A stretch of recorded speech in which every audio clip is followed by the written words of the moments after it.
Abigail, maybe just tell us a little bit about yourself, and you can feel free to chat it to us or talk it to us. Yeah, Uh, it hurts to talk. I can do my best here. Um, it thankfully isn't too painful. It's just not much volume here. I teach at a public K through 5 elementary school. And the reason that I was interested in this uh, course, seminar, whatever you want to call it, I guess, is because for right now I've opted to do ukulele with my fourth and fifth graders, and it's really fun. But I didn't grow up playing really the guitar or the ukulele, so I've kind of picked this up after I graduated college, because I started teaching during COVID and we couldn't do recorders. So I tried to adjust and find a different instrument we could use. So I'm just trying to learn a little bit more about, especially the structure part, just figuring that out, just coming from a background that didn't grow up learning this instrument in any class or private lesson setting. Um, so yeah. That's great. We have so much to share with you tonight, then. This is going to be perfect for you. so why don't you introduce yourself? I'll introduce myself, and then we'll kind of give an overview of what this is. We're still trying to figure it out. Is it a workshop, seminar? This is Mhm. the first kind of this new program. And then Sarah's going to talk about some of the topics for today, and we'll wrap up. Obviously we can keep this informal. So if you've got questions, raise the hand, literally Yeah. or digitally. And for future people watching this on the replay, can also email us if they have questions. And maybe you can link the handouts too for that, Dan. For sure. Yep. Yeah. So I'm Sarah Goulash. I have been a public school teacher. I was a public school teacher for 17 years. And I also do a lot in terms of teacher training. I first connected with Dan when I was using his ed tech tool in my classroom, Musico. I've taught classroom guitar since I graduated college, and I just loved how it worked with my students. I became a huge fan. And so Dan and I have collaborated over the years in creating curriculum that fits in with his tool or fits in with his program. And then we really have this vision of how can we not only provide tools for teachers, but then provide consistent professional development and implementation strategies. So for people who are teaching group guitar or group ukulele or just working in, modern band settings, how can we provide continued support so that you know how to get the most out of your program? And my name is Dan. I'm the founder and CEO of Musica, which is a learning platform for guitar and ukulele for K-12 programs. We're in about 500 school districts, support about 10,000 students around the U.S. And started with guitar, but kind of expanded to ukulele. And I think, over the kind of the 5 years that I've been at it, professional development is kind of a big, really important for teachers. I think about 70% of our guitar and ukulele teachers, guitar and ukulele is not their primary instrument, right? And so they either have a choir background or a band and orchestra kind of primary instrument. And so they need the help, right? They're teaching it for the first time. And one of the things that, Sarah and I both realize is a lot of professional development are these like one-time drops, right? It could be a curriculum that's a PDF. It could be a workshop or a PD day, or a set of lesson plans or rubrics or like a resource folder. And Musico's provided a bunch of this stuff. We're partnered with even like Little Kids Rock, right? And they have an awesome program, but it's kind of this one-time thing. And we kind of been thinking like, how can we actually support throughout the entire year? And that's what Curriculum CoPilot is meant to do, is be this like personal assistant kind of, co-pilot that has multiple touch points throughout the year. So the general kind of idea of the program is that we have 1 hour workshop just like this, remote, on a different topic every month from September all the way through May or June at the end of the year. And then we make ourselves available through, we've been thinking like a Facebook group or some kind of forum, as well as over the email, right? Because obviously things come up, you're in different situations throughout the year. How do you reach out to a group or a peer or, someone who's done this before to get the help you need when you need it? So this is our first time going through it, right? It's not, we're kind of figuring this out as we go. For kind of everyone who's watching this video later, we'd love your feedback. We're going to send out a survey, and we'd love some input as well. But hopefully this can help you, get through, maybe a first time teaching guitar or ukulele class. Mm-hmm. Yeah, and we're going to dive into, again, the topic tonight, building positive classroom cultures and routines. And with that, so many different ways that we can even revisit things we have been doing. So if you've been doing this for a while, kind of rethinking how you're structuring these experiences. But if you are new to teaching a group class instruction on instruments, I think this is going to be really valuable for you. So I'm going to share the handout in the chat for our participants that are present. This is going to prompt you to make a copy through your Google Drive. And we're going to be referring to this handout throughout the evening as we go. So again, today we're talking about how do we build positive classroom culture and routines. And we'll be spending lots of time talking about specific topics and then breaking away and applying them to our individual teaching situations. And Dan can also talk about how this might apply to Musico and using the tech tools that we're talking about tonight. So we're looking into strategies for building positive cultures, developing routines that support group learning in the classroom. So a little bit different than if we're teaching, let's say, an ensemble class. We're really focused on how do we teach individual skills on instruments in that group setting and make it work for our students. So I already told you a little bit about me, but a little bit more about where I'm positioned in this specific topic. I have been facilitating group learning experiences my whole time teaching. I'm also a lifelong music maker. I actively play pop and rock music, and actually a lot of what I'm going to talk about tonight. So a lot of the strategies I use are not from my teacher preparation programs. They're actually from just playing in bands and figuring out how we learn together as a group. I also have my PhD in music education, and some of the research focus work that I did during my PhD was looking at how do students self-direct learning best, and then how do we create positive classroom culture. So I'm going to be touching on both of those tonight. And then I've also done lots of publishing, resources on guitar, ukulele, creativity, and more on my website, FLAT Books, as well as working with Dan to create curriculum for Musico. So the first thing we're going to talk about is strategies for teaching in a group setting. And I love a workshop where you have think time. So I've purposely embedded some think time and discussion time into this workshop. If you're watching this on replay, you can just pause the video when we get to the think time. But if you're looking at this in real time, you can look at your handout and do some work as we go through this. So when I started teaching guitar classes as a new teacher, these are things that I struggled with. I struggled to build positive rapport with students. I didn't really know how to make those individual connections.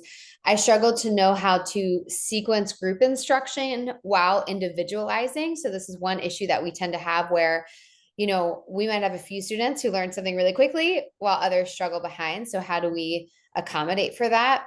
I struggled to know how to differentiate from day one with a variety of learners. And I definitely did not use technology to my advantage at all. This was also 17 years ago, so the technology was different, but we had guitar notebooks and paper, and that was it. So I would love to know a little bit more about you. I'm going to set a 3-minute timer, and in our workbook, we just talk a little bit about what your experience is with teaching in group settings and what are some pain points and some areas of growth that you would like to see. So I'm going to set this timer off. We're going to take 3 minutes and then we'll come back and talk about it.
Next time we should have music. So I'm just going to improvise here. I use music-based timers, and then for the past two presentations, I didn't because I realized some people don't like it, but I like it, Dan. Can you even hear this? Is it coming through my earbuds? Yeah, it's great. It's just enough. A lot of tune. I love it. Now you have to change what you do for every timer. All right, so this is going to take probably longer than 3 minutes. If you are watching this after the fact, you can take as much time as you need, but in the handout, we ask what's worked well, where have you struggled, and then what is one goal you'd like to set for our time together. I think when we're talking about, that was a nice surprise. I didn't know that it did that. Is that the end? That was at the end. Woo! Just one chord right there at Just the one end. chord. It shouldn't say it's a silent timer if it has a chord at the end, but I'll take that up with the creators. um, so I think one of the things that we struggle with is, and at least I did too with my classroom routines, is wanting to change everything all at once, but really coming up with sort of one goal for building a more positive classroom culture or building better routines. And Abigail, I'm not going to be putting you on the spot throughout this, but if there is something that comes up for you as we go through these that you want to share, you're more than welcome to share. But you can also just chill out and listen along if you'd like. Yeah, I also would say one of the things that stuck out to me in your list of things that you struggled with initially, and I think it's definitely probably even more prominent now, is how to use technology in the ways that I'm teaching this, because that's a easy buy-in for a lot of kids, just in terms of engagement and making sure that they're listening to certain things that are happening. But I just also don't know a ton how to do that or where I would start.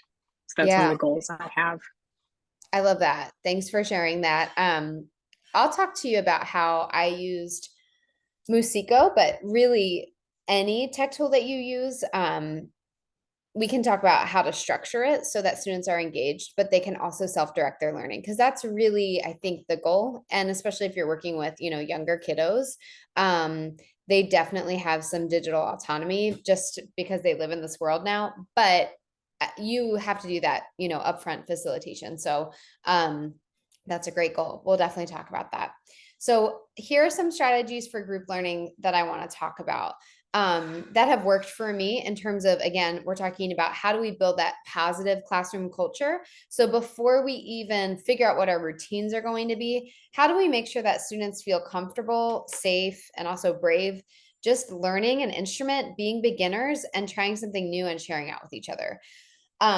Knowing your students is super important, whether you're doing questionnaires, interviews. I love playing games, a lot of games where I just get the chance to talk to students, and I like to learn about their musical histories, not just did you play an instrument before, but what is the musical life of your family? Do you listen to music? Do you have anyone, like, do you have an uncle who plays guitar?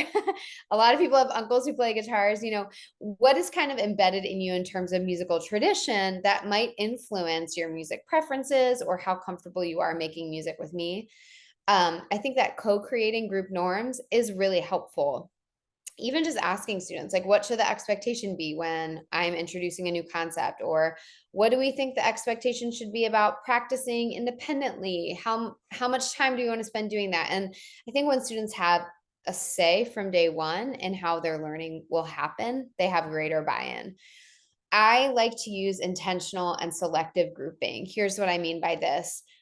When you're teaching a class instrument, it's really important that you give students opportunities to collaborate. But if you always let them pick who they're going to work with, sometimes they don't get a chance to grow in other ways, or, they might be unfocused depending on who they are and who they're working with. And so I always build in routines that include intentional groupings where I specifically say, I want these 3 people to work together because I know that there's a balance of skills. strengths and weaknesses, and also giving them opportunities to choose who they work with and just have choice at all in our classroom to build that positive culture. And then a big thing for my teaching that has changed is something that I've learned about called the welcome. This was researched and talked a lot about by Professor Lee Higgins, who does a lot of research in community music. But his concept of the welcome is, how do we model and reflect back to students the type of care that we would want ourselves? And so for me, in my classroom, that looks like learning with students, admitting when I don't know something, being really open to making mistakes, talking to them when I'm making mistakes, being very encouraging, and providing so many touch points for performance that are low stress so that they can feel empowered when they actually do get up and perform something that's a bit more formal. I did put a link to the welcome, or the article about the welcome by Lee Higgins. I found it very transformative, but if that's something you're interested in and learning more about. So looking at these different norms, knowing your students, creating group norms, using intentional and selective grouping, establishing the welcome, I want you just to take a minute and reflect on which strategy could you employ this week, or which strategy could you sort of revisit where maybe you feel like it's not going well. And even if, let's say, you're 3 weeks into the school year, that doesn't mean you can't get to know your students. Just because you feel like you might have missed out on the opportunity of day 1 or 2, you can still continue to do the work of culture building even a few weeks in. So we're going to bring our timer back up. We know it has this beautiful chord at the end. And our focus right now is on question number 2. What strategy for group learning could you either employ or re-examine this week, and really think about what that would look like for your individual teaching situation? All right, here we go.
And I'm actually going to pause it since this question isn't as involved.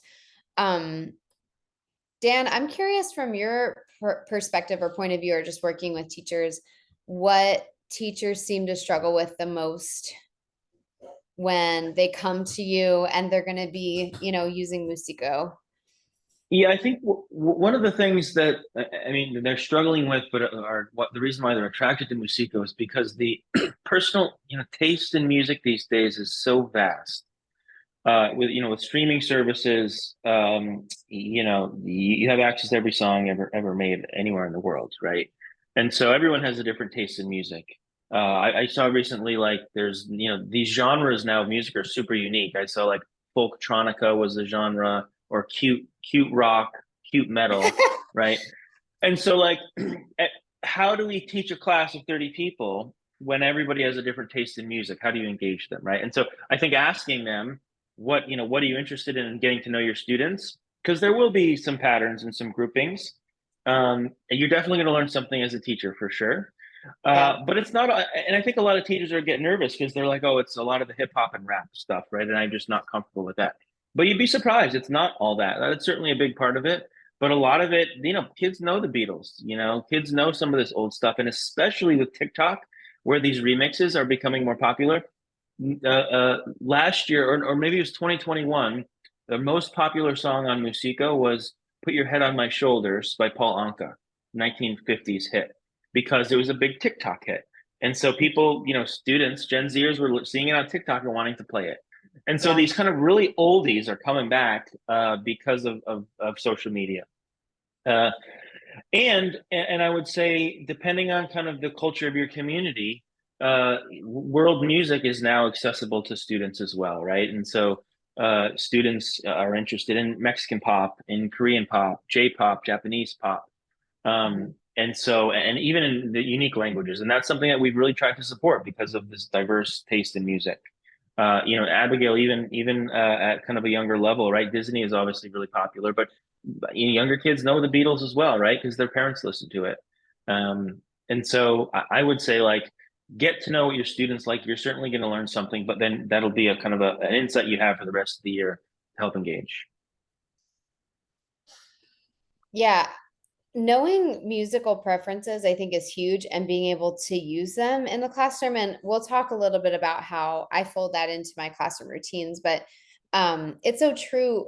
When I first started teaching, like I said, we had the big notebook of music, but I was picking all the songs. I was deciding what students would play. Most of them hadn't heard the songs that I was introducing to them because they were handed to me by the last guitar teacher. So we were playing Jambalaya by Hank Williams, and no one was clamoring to come to guitar class to play jambalaya. And so I think it's really important to know students' musical preferences as a way to get to know them. Well, and So even most, like, if you just even Google guitar lesson for beginners or pick up any kind of songbook, it's teaches "I'm Yours" by Jason Mraz is the first thing. Like, okay, fine, it's a nice song, it's pretty easy, it's a nice song, but not everyone loves Jason "I'm Yours" by Jason Mraz, right? And so, like, that is like 0.1% of the population. Let's focus on the rest. yeah, yeah, he's still touring. He's in Philly this summer. I was Yeah, surprised. yeah, he's still pumping out hits. Still I doing it. like his Yeah. music. Yeah. That's great. So let's talk about how we can build consistent and engaging classroom routines. Abigail, you mentioned this being kind of the sticking point. For me, it was too. I really didn't know what this was supposed to look like when I started teaching guitar. It's like, do we just talk about one chord all class and strum it the whole time? And so when we talk about consistent and engaging, I just want to break that down. Consistent meaning students know what to expect daily and also weekly. And why I say this is because I found that it's really nice to have a daily routine that is consistent every day. However, that there are some rhythms throughout our week that are consistent week to week that students can look forward to. So, for example, in my classroom, on Fridays, we will always do play alongs and like kind of karaoke. And it's this fun capstone to the week, but I'm still assessing student skills and it's still furthering our curriculum, but it switches up the rhythm of the other days that we have. On Wednesdays, we look at a famous guitarist and do an artist pages. So my students know what to expect when they come in day to day, whether it's one of our regular guitar days or if we're doing something else. Engaging activities are varied and intentional to promote joyful learning. I have to be honest, it wasn't until I started having student teachers and I was sitting as a student in the guitar class that I went, oh no, we got to switch things up. Because what I realized is we were expecting students to hold instruments quietly for the majority of a class. And that is so hard to do. I felt myself being like, just let me try this. Just let me play. Stop telling me how to do it. Let me try it. So I find that the most engaging classroom routines involve a lot of playing and very little teacher talking or teacher demonstrating. So I'm going to give you an example of what that looks like in a minute, but some of the things that I think you should consider if you're teaching, especially guitar and ukulele, string-based instruments. Building in time for noodling. I think there's a lot of music teachers who have a philosophy like, I don't want my kids noodling and I don't want them playing around. Go to any band practice or watch the Beatles documentary, and you'll notice that noodling happens nonstop. And so it is okay to expect students to listen and pay attention. But I think if you have them come to class and the expectation is they have to wait a really long time to play the instrument, it's going to be challenging from a classroom management perspective. So how can you build in time for noodling? How can you create autonomy? A lot of this has to do with teaching kids how to practice. Musico helps with that. I'll talk a little bit about how Musico helped teach my kids how to practice, but giving them opportunities where you don't have to be doing direct instruction so they can keep learning. I think there's a difference to in thinking of when you're doing teaching, when you're direct instruction, and when you're applying is happening.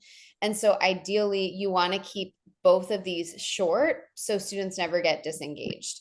And then another big thing is differentiation from day one. And I'll talk a little bit about how I do this, but from day one, students will be grasping the materials at a different rate. And so what do you do with that? How do you make sure that you can support individuals within the larger whole? And then finally, supportive technologies. How do you use them? How are they part of your classroom routine? So here is a sample secondary guitar class routine. This is the routine that I have kept for nearly a decade. It just works really well for me and my students, and it works well in schools with the other teachers that I've worked with. We start out with free play or individual work for 5 minutes. And that can be anything they want. They just can't scroll on their phones. And I'm teaching high school. So, you have to have a guitar in hand and you have to be doing something with it. We always do a riff of the week, which I think is a really fun way to fold in students' preferences. You can do this on guitar. You can do this on ukulele. I have students take turns introducing riffs. I also have a big bank of riffs that we've done in the past where sometimes I'll pull students and say, what should we do for the riff of the week? Should we do Pumped Up Kicks or should we do Day Tripper or whatever might be on the list? We do a group warm up. So every day we do a warm up, and I find that this really helps to focus us all on the same thing. So we're working on our left hand agility, we're working on right hand strumming, we're working on chord recognition, and we're just moving. So I build up my warm-up routine over the first few weeks so students know what to expect. But then I do feel like it's almost meditative by week 3, where they come in, they know what to do for the warm-up. It's a lot of call and response, and we get into a groove playing together. That's when I start my direct instruction, whatever topic we're talking about. So if I'm talking about strumming patterns or chord switches, I will never spend more than 10 minutes, and 10 minutes might even be a stretch some days, teaching them through echoing and teaching them through modeling, because I want to give them a lot of time to apply and then give them individual instruction. We'll have about 10 minutes of individual work, 5 minutes of wrap up, check for understanding. This will be maybe polling students to show me the skill and having them informally perform. This might be asking one student to perform a larger passage. There's all sorts of different ways this can look. And then we'll do a pack up. And this is my chance to say like, ooh, hey, Tim, I noticed that you were really struggling with that folk strum. Do you want to show it to me really quick while everyone's packing up? What this would look like in specific units, I'm going to show you in a minute, but I do want to talk about tech. And I know Dan will be talking more about Musico later, but I think what's cool is when you can find some type of tech resource where there is learning and routine embedded in the way the software works. It's very different from saying, hey, open ultimate, well, not ultimate. What is the main website where you get chords from? Is it Ultimate Guitar? Yeah, Ultimate Guitar. Ultimate Guitar. Yeah. My brain totally went blank for a minute. So yeah, kids open Ultimate Guitar and figure out how to play a song. They would be a mess. I have done that before. I've tried that. It doesn't work well. The nice thing about Musico is that, students can actually go individualize, and it teaches them how to play whatever they're working on, which Dan could even, show after this maybe, or, once we get to the end, we can look at that. But here's what this would look like. So now I gave you my routine. Let's say we're working on strumming patterns, and this is in our strumming pattern unit. So they have their free play. Let's say we do our riff of the week, day tripper. Our group warm up includes agility work, scales, strumming routines, chord review. Then I do direct instruction with differentiated modeling. So how do we learn the folk strum? And what I mean by differentiated modeling is knowing that the way I explain things are going to work for some kids, but not every kid. So kind of having in my toolbox different ways of explaining and different ways of showing. So some kids, they're going to visually want to see arrows on the board. That's going to help them get it. Others are going to need me to physically take their hand and help them strum. And I always ask for permission. Like, do you want me to help you? Do you want me to strum for you? I would never just do that without getting a student's permission first. And then some students, they actually just want to hear it over and over again and watch it happening. And so whatever I'm teaching, I always think, okay, what are at least 3 different ways I can present this material? And I make sure that I go through each different way. Then in the individual work, this is where that supportive technology would come in, where I would say, okay, we're working on the folk strum, go to Musico, and they can actually filter out songs using a bunch of different parameters. So in this actual unit, when I do this with my students, it's go to Musico, select these 4 chords that we know, make sure that it uses strumming, and then pick one that uses a folk strum and learn it. And there's a variety of them on there so that they don't all have to do the same song. They can do a song that they know. And the nice thing too about Musico is it actually tells them what lesson step they're on. And so I just keep a daily log. For me, it's just a spreadsheet where as I circulate around the room, I check in with kids and say, what step are you on? Okay, show me that step. Hey, what step are you on? Show me that step. So at the end of the day, I have a sense of who is where. And if there's a kid who's like, I'm on step 2, then I know they were kind of zoning out the whole class and I need to pay a little bit more attention to them the next class. And then again, wrap up and check for understanding. That's going to be having them share out their work that they were doing on the folk strum. And then again, checking in with kids who might not have been doing what they were supposed to or were struggling with it. So this is an example of how I would use my routines and how I would use my class flow with a specific unit or a specific goal. But I take the same structure and apply it to any unit we're working in. What we swap out is just some of the material and the content that we're actually practicing or learning through it. I have one thing to add, Sarah, on that. Yeah. One of the things I've noticed, and I hear from a lot of our customers, is students tend to gravitate towards kind of one thing or the other. Typically, like a rhythm guitar or kind of rhythm ukulele, right? These students, they want to like play chords and they want to play songs. And kind of the other, I don't know if it's about 50-50, but the other kind of cohort gravitates towards lead guitar, right? Or a lead where they want to do melodies or they want to rip solos, right? Or they want to do scales.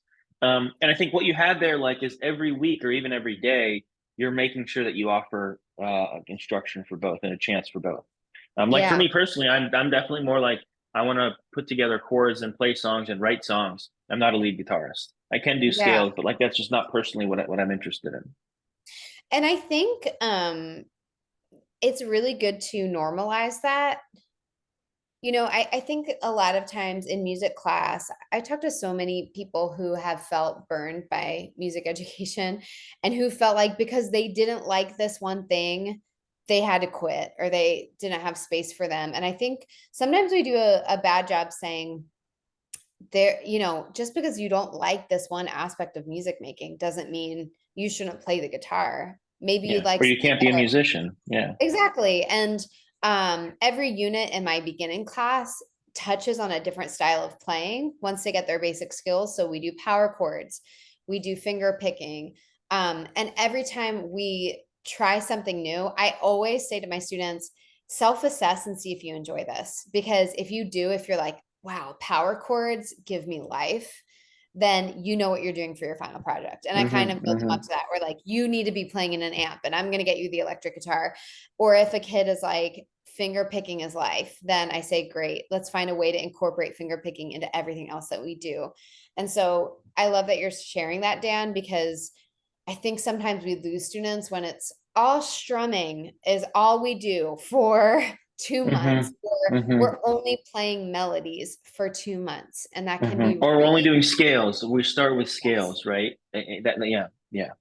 Yep, And the other thing is, exactly. if you match that, right, an interest in kind of a skill with their preference, right now it's starting to come together in like really engaging them with stuff that they want to learn, the skill with music that they like. The one Yeah. other cohort that I've learned this year is the songwriting piece. And I know we're not going to talk about that, in this workshop. We have a whole nother hour later in the year to talk about that. Yeah. But a lot of the customers, because we recently launched a new feature in Musico to cover songwriting, and they say, oh my God, students are coming out of their shell, right? You got these like Oh, maybe yeah. quiet students, and like all of a sudden you offer them this creative tool, and they like are writing these beautiful songs that you didn't even know were possible. So that's just another cohort that you can uncover. Yeah. And I mean, I could go on and on about that because I did it with my kids and it was the best. Yeah, it's so true. Providing, and again, it's not just differentiating how we're teaching, it's differentiating the content that they play, the way that they learn. And so in this handout, there is a routine assessment. We're not going to go through it right now, but I would recommend doing this class by class if you're doing multiple types of group instrumental or group, instruction in music. But basically, talk about like what is your current routine and identify those sticking points. Like, where am I losing students, or where are they getting like antsy or loud, or, where do they seem disengaged? And try to rethink why that's happening, really pay attention to it. And then what are opportunities for refining those routines or improving them? I'm going to keep going right now to talk about introducing instruments. And Dan touched on something that we're actually going to be talking about in this section, which is super exciting. This is super quick. I just want to do 3 considerations for when you're introducing an instrument. So we talked about classroom culture, building that positive rapport with students, giving them a space where they feel comfortable sharing, trying something new, being a beginner. Then we talked about how do we build routines, how do we make it meaningful for students, and give them opportunities to succeed within the structure of a class. And now I just want to talk generally about when you're introducing a new instrument to beginners, 3 things that you should think about. First, how are you going to provide opportunities for students to develop autonomy and become lifelong learners? This is my personal philosophy, but I think it's a worthy one to touch on. I'm also going to pop headphones on because I hear some kiddos, so I'm going to make sure that put on my big headphones. Can you hear me okay? Great. So, how do we provide these opportunities for students to develop autonomy? My goal is that when kids walk out of my music classroom, they can continue to make music for years and years and years to come. Whether you're teaching elementary, middle school, high school, there are ways to give students tools so that they can keep learning on their own. So that's a big thing to consider. Another thing that I want us to consider is providing quick wins so students are excited to return each day. Dan's example of playing a scale over and over again for 3 weeks is not going to get kids excited to come to guitar class. It's just not. When I started teaching, the teacher before me said, we don't even play the guitar for the first week. We just tune it every day. And that's what I did. And we tuned the guitars every day for a week, and no one was excited to come to guitar class. It was terrible. So I don't do that anymore, but I'm always thinking like, how can I teach something to my students that they love playing so much that the next day they come to class, they're clamoring to get the guitar out to try it, or they're coming during their lunch period and they're getting a guitar out to try it. And then how do you set up differentiation and pacing from day one? And I'll talk a little bit about how I have some different touch points for that. So this is how I approach these 3 different areas. The first thing I do with my students is they learn Smoke on the Water. Day 1 on the E string.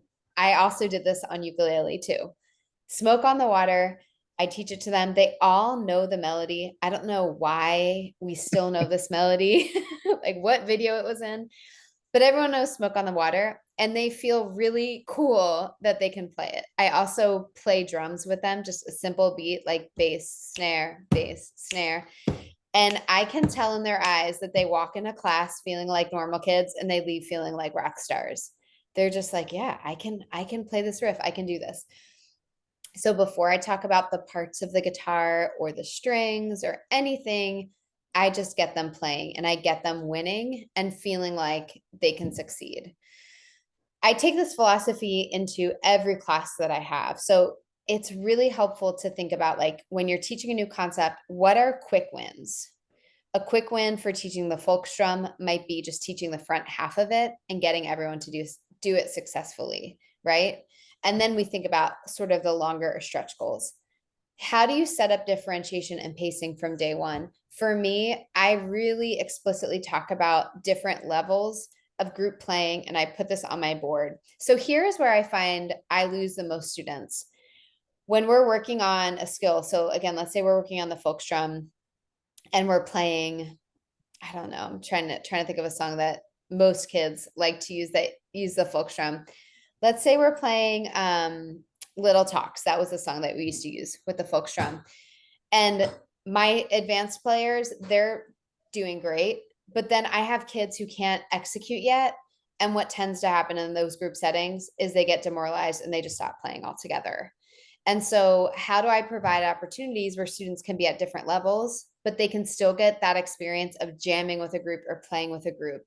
I set up 4 levels from day one where I say, when we play as a group and we're working on a song all together, you can do a right hand focus. So you're muting your strings and then all you're doing is you're just strumming, or you're picking if we're doing finger picking. You can do a left hand focus where you're not doing anything with your right hand. You're just focusing on changing chord shapes. Or you could follow the harmonic rhythm and just strum once as we change, but you're not doing any strum patterns. And then level 4 is doing everything. And so I'll usually say to students before we start group playing, are you going to do level 1, 2, 3, or 4? Just so I can see out there. None are wrong, but it gives students a chance to say, here's what I really need to work on. My switches aren't great yet. If I try to keep up, I'll get really frustrated and bummed out, but I know I can do at least that with the group. And then everyone's playing every time we do a play along together. I think also providing opportunities to explore other instruments is huge. I do like that about Musico, that it has guitar and ukulele, because we had both in my classroom. So we were able to do stuff with ukulele.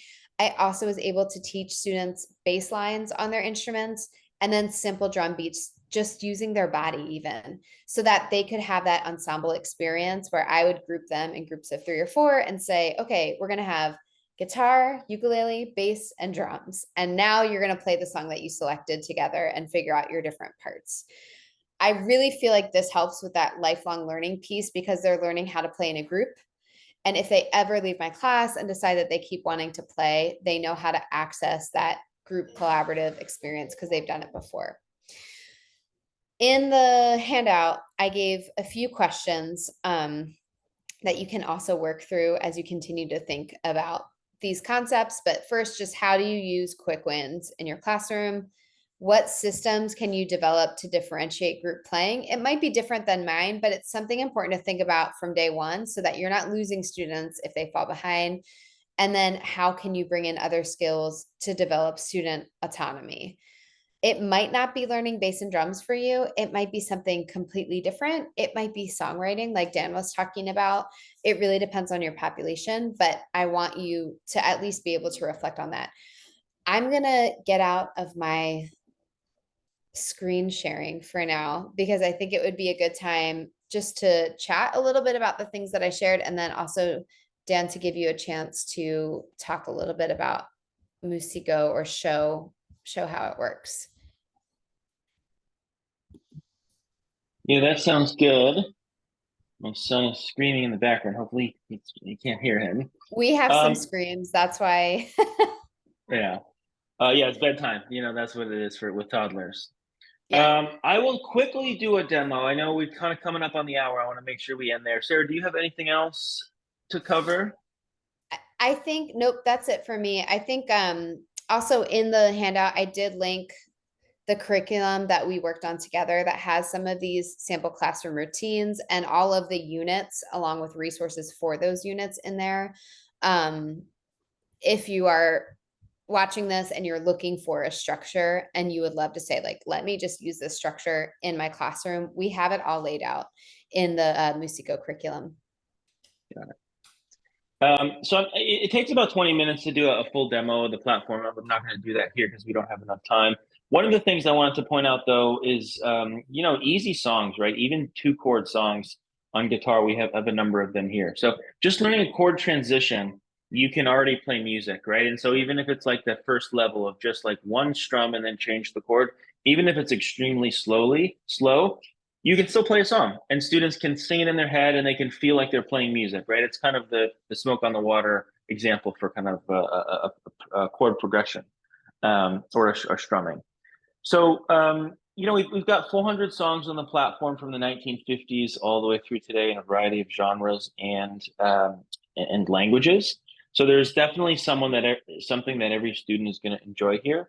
And I think that the big thing is like we really try to use data to make it easy to find content and songs and skills that adapts to either your class, your community, or the level of the student. And so we can quickly filter by kind of a variety of skills. Musico supports basic chords, bar chords, strumming pattern, 5 different types of strumming patterns, melodies, and then common, major, and minor scales. And then the kind of cool thing is you can filter by chords. And so you can very quickly see, like, if the first thing you're teaching is, let's say a D to an A7, we can quickly find, here's all the songs that have those 2 chords in it. And oftentimes as you go through, right, students are learning, let's say a G, C, D, and E minor, right? And students are going to learn this, it's a fairly common chord progression. And they're going to be like, great, I can play these 4 chords, but I don't want to play 4 chords. I want to play songs. And that's really kind of the bridge that Musico tries to get to. I'll kind of quickly just show what a lesson looks like. I would say kind of our philosophy around Musico is a focus on practice. So I came up with this idea when I was teaching privately, and when I help students focus on practice and practicing efficiently and effectively, they learn very quickly. And I've kind of brought that philosophy into the platform here. And so students kind of go at a very slideshow based, step by step.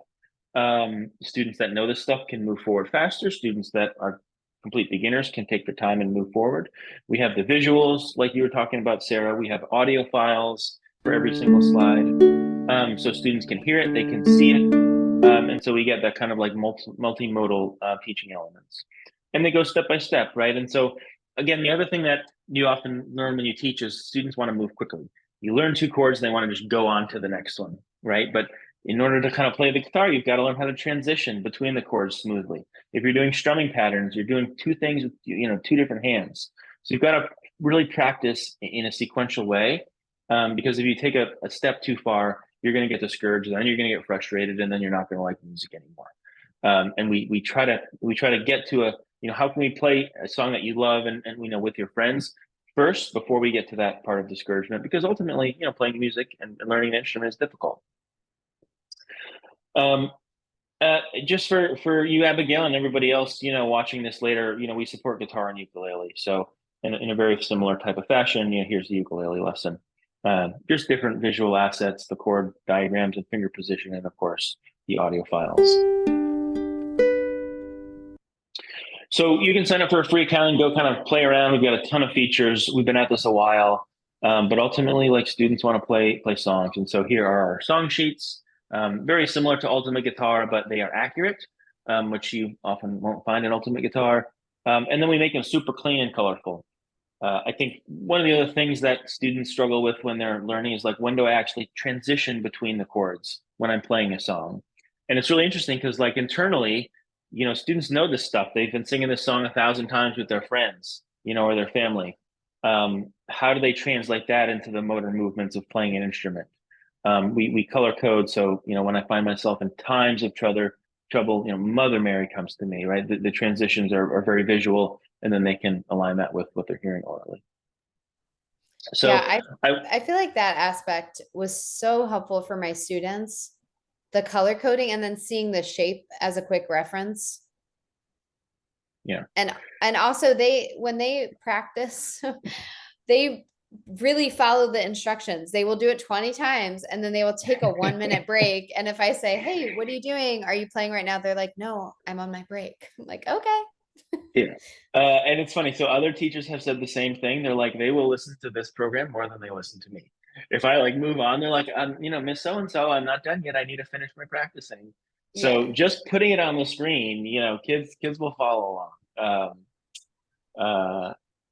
Yeah. So that's been really funny to hear. Yeah, and it's cool too. We do a lot of it on the smart board. So if students don't have their individual devices, we still take a vote on what song we're going to play. We learn it together as a group. And I think that's really helpful too.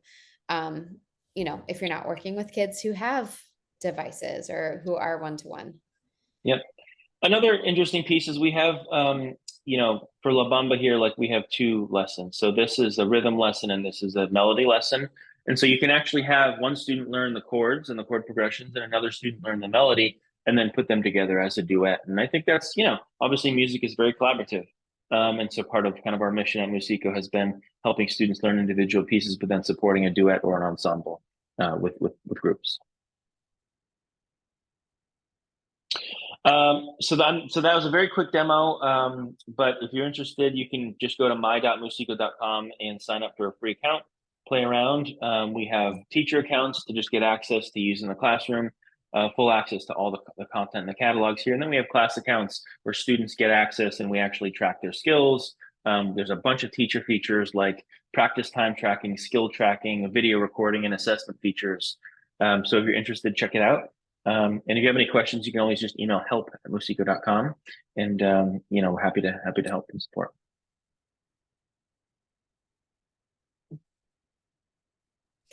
So in closing, this, like we talked about in the beginning, Curriculum CoPilot, the idea of providing implementation strategies for people who are teaching group guitar, ukulele, modern band. It's something we'd like to do more of, but we're just at the beginning of it. If you're watching this after the fact, you have a link to a survey. We'd appreciate if you take that. If you're here, I'm going to post the survey link in the chat. We really appreciate the feedback. We want to support as many teachers as possible in an individualized way because we believe that this style of learning is really important and it's what's best for kids. And so we're here to champion it. Yeah. Awesome. Yeah. Well, thanks for our first September workshop is done. What is next month's topic? I have to pull up the Go look. website. I'm going to pull up the website right now. Student-driven curricula, creating student-centered cultures, using tools for student choice, and creating goals with flexible repertoire. So we'll send out more information on that. Looks like we already have a date, the 25th of October, same time, 7 p.m. Eastern. We may try to adjust the times.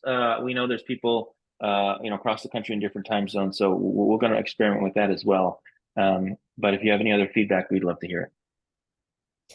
And I'm sure that we'll end the recording at some point, but Abigail, since you're here, do you have any thoughts, questions, stuff that you just want to brainstorm with us or things that you want to chat about?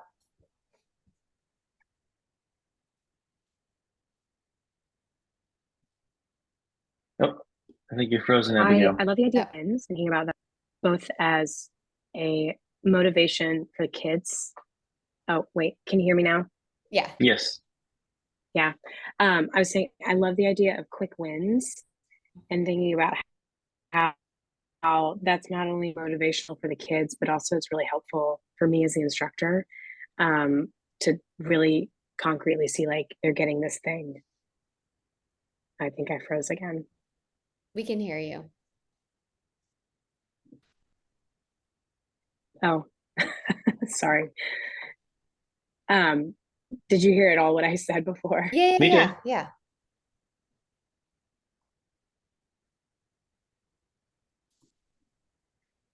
Oh, we hear you. I think my service is going in and out. Okay. Anyway, that I like the idea of quick wins, and I'm excited to go try exploring the Musico platform. I think my students would really also love having something that they can access on their school devices that allows for individual practice time to be a lot more productive than me sort of like circling around and maybe getting to half the kids, maybe not. Yeah. So yeah, I'm excited to check out that. Yeah, that's really it. It's when you have limited time. And that's kind of what I was saying. Like, if I get to half my students, but then I pull the rest and I'm like, what number were you on? What number? Okay, cool. I'll record that. And then the next day check in with them. But because of how it's structured, it tells them exactly what to do. And it's different than them just like watching a YouTube tutorial where it can be a lot, I Mhm. found, for my kids at once, where they just have like one specific skill to work on and practice before they move on to the next one. Yeah. But yeah, the quick wins too could be you teach them one chord and you make up a silly song together to that one chord, and they get so proud of that silly song that they want to sing it at the start of every class, you know. And it can be all sorts of things, but just something that they're excited to play again the next time they come.